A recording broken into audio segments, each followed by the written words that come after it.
Ang lalaking lumipat sa paaralan ng mga babae. Ang Chongnan Girls High School o mas kilalang CNGHS ay sikat sa pagbibigay hindi lamang ng magandang edukasyon kundi sa pagkakaroon din ng maraming matatalino at magagandang babae.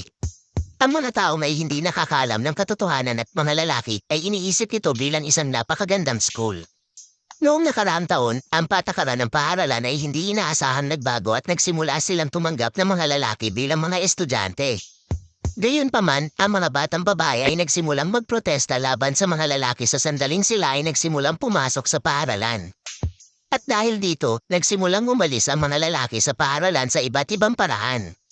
At nagmula noon, naging paraiso ito para sa mga babae at isang naman bangungot para sa mga lalaki. Gayunpaman, isang batang lalaki ang hindi inaasahan ang paglipat sa lugar na ito at hindi niya alam kung anong mga hamon o karanasan ang naghihintay sa kanya. Salamat sa views, sana nag-thumb up at subscribe na rin. Simulan natin ang ating kwento. Ang lungsod ng Chongnan ay isang magandang lugar at may dalawang lalaki ang humahabol at sinusubukang hulihin ng isang magnanakaw na tumatakbo sa isang sulok ng kalye. Ang mga ito ay si Detective Hong at ang ating bidang lalaki na si Feng Ken at hinahabol nila ang magnanakaw. At tanong ni Detective Hong, nasaan ang magnanakaw? Sagot ni Feng Ken, lumiko sa iskinita. At sabi ni Hong, sige mauna na ako pumasok sa'yo, patpaalala ni Feng Ken, mag-ingat ka baka, may dalang panlaban yan. At sabi ni Hong, ako pa wag kang mag-alala, di obra yung magnanakaw. Sigaw ni Hong, saan ka pupunta magnanakaw, di ka na makakatakas dahil na-corner ka na. At sabi ni Feng Ken, ababa ikaw pala yan Lerenji, paano ba yan nahuli ka na naman? At sumagot si Lerenji, hihihi, tama ka nahuli nyo, ako pero makakalaya ulit ako at sa susunod din ninyo na kung mahuhuli, mga banban.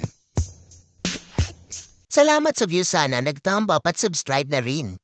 Sa assault ni Hong, sinampal niya si Lerenji, anong banban, ha, lagi ka na nahuhuli makong ka, at pinantulungan nilang dalawa gulpihin si Lerenji at ang sabi ni Lerenji, aray, oo, nako na ang banban, aarahoy. Sabi ni Hong, grabe pinagpawisan ako dun ha, yan tuloy yung bagong damit ko basa na ng pawis. At sabi naman ni Feng Ken, tara na balik na natin yung bag na ninakaw ng bugok na yun, baka naghihitay na rin dun sila.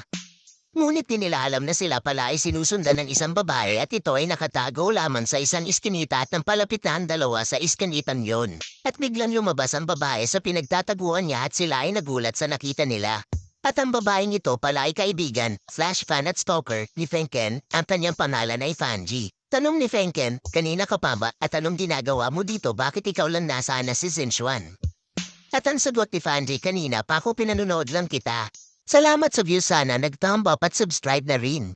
Sabi ni Fanji, at i-record ko ang mga bawat gawin mo Feng Ken lalo na yung mga pagtulong mo sa mga tao. Sagot naman ni Feng Ken, ha di ba parang nakakatakot yun, lagi mo kong sinusundan.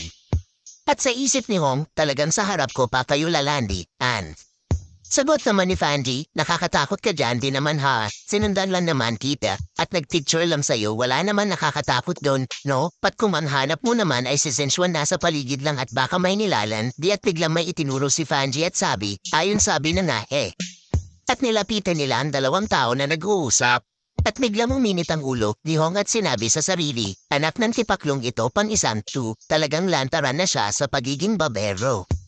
At ito naman si Zinchuan, kaibigan matalik ni Feng Ken, kausap niya ang babaeng ninakawan ng bag at ang sabi niya sa babae, hindi muna, kailangan mag-alala. Kukunin ng aking mga tauhan ang iyong bag sa lalong madaling panahon. Salamat sa views, sana nag-thumb up at subscribe na rin. At sinabi ni Zinchuan, habang kinukuha ng mga tohan ko ang bag, gusto mo bang kumain muna tayo sa labas? Di alam ni Zinchuan na nasa likod na niya silang dalawa dahil sa narinig nilang dalawa sila ay naasar kay Zinchuan. At sinabi ng dalawa, tohan mo pala kami. Ganun pala ha. At biglang namutla si Zinchuan at siya ay hinablat at kanilang pinag-uupakan. At ang sabi ni Feng Ken, tohan pala tingin mo sa akin ha. At galit na sinabi ni Hong, kami napagod sa paghahabol na magnanakaw, ikaw makikipag-date. At nang makaawa si Zinchuan sabi, sorry na haray. At may narinig sila na tawat ng isang babae at sabi ni Feng Ken, nisito na pala yung bag mo. Sabi ng babae, maraming salamat sa tulong ninyo at ako nga pala si Kanyon Ding at estudyant ako sa school ng Chongnan Girls High School. Bilang kapalit ng aking pasasalamat, ililibre ko kayo sa labas. Salamat sa views, sana nag-thumb up at subscribe na rin.